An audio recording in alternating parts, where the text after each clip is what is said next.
Michel, qu'est-ce que tu peux dire sur cette horloge? Ben moi je dis que c'est elle est déjà extraordinaire parce qu'elle est toute petite.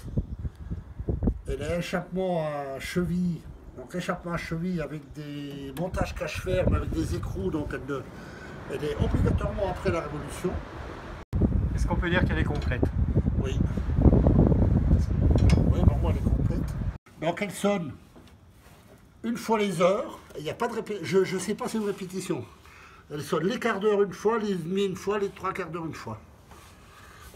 Non mais c'est sûr, ça, là par contre je signe des deux mains le truc. Puis là,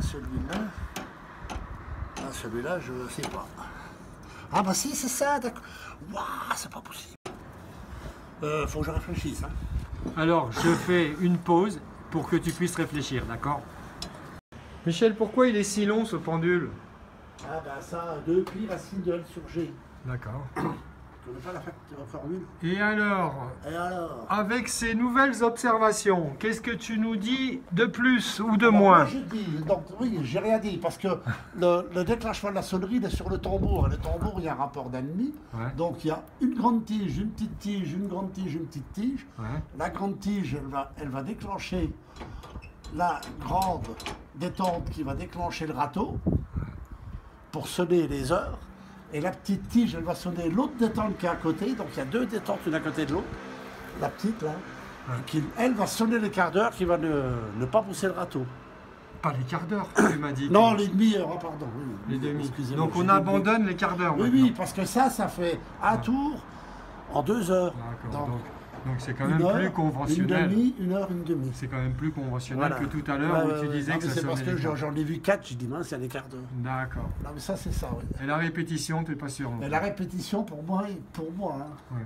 pour moi, il n'y en a pas.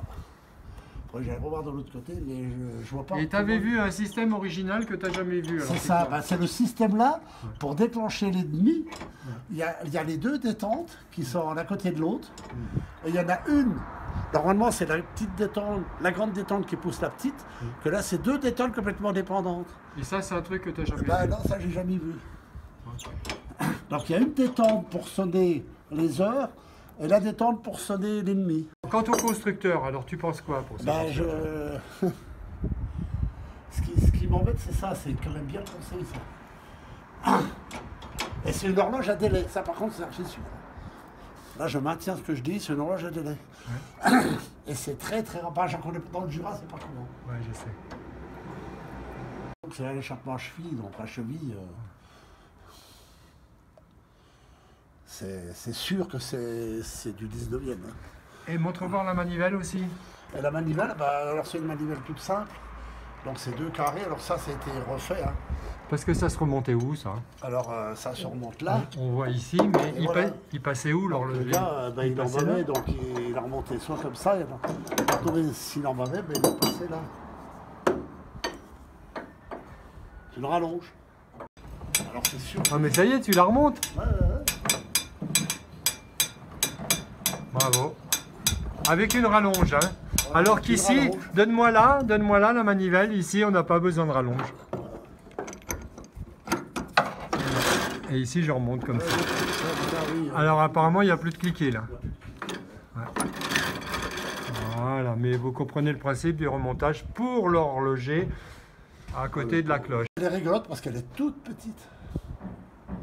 C'est pas courant si petit. Elle est mignonne. Ouais. Elle est très belle.